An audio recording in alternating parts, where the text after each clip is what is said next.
Mag-share naman tayo ng DIY tools natin. Bali, ito ay panggrasa para madali tayong maggrasa ng mga bearing tulad nito. Yan, yan. Kung nakikita nyo yan, may fittings doon sa taas. Tsaka meron siyang butas dito.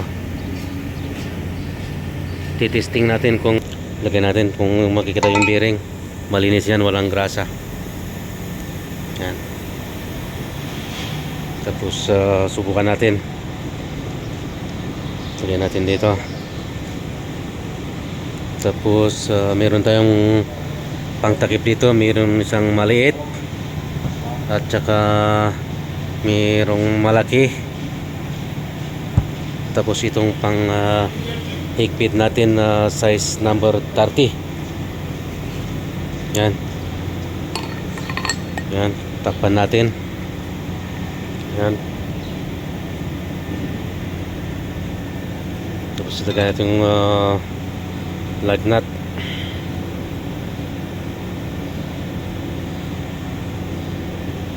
Itan natin. Tapos subukan natin kung accurate ba ang ginawa natin. Sa mga gustong gumawa, panoorin mo at mapadali ang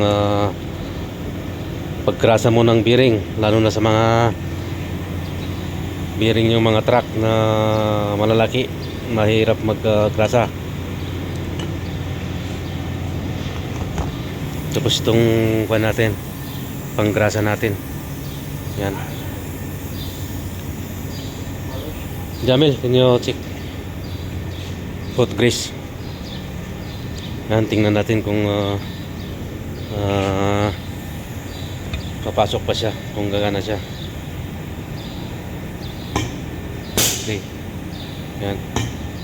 Antayin natin hanggang lalabas yung grasa. Yan.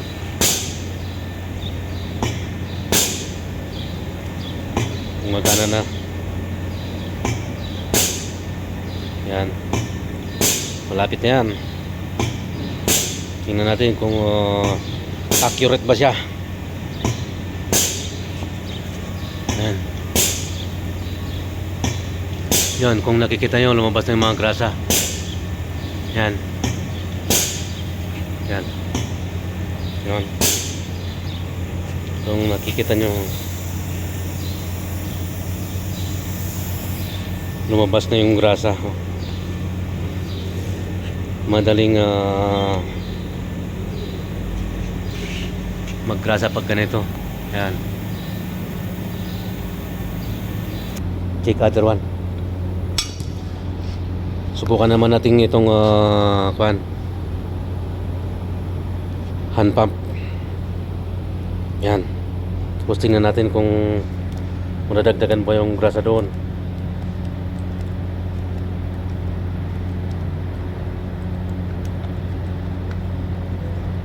Yan. Yan, oh. Madali lang maggrasa pag ganito. Mag-repack ng bearing. Oh. Yan.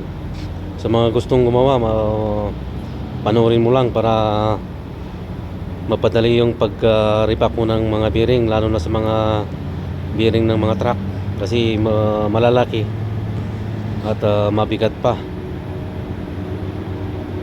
Mas madaling mag-repack pag mayroon kang ganito. At kung nagustuhan mo yung video na ito,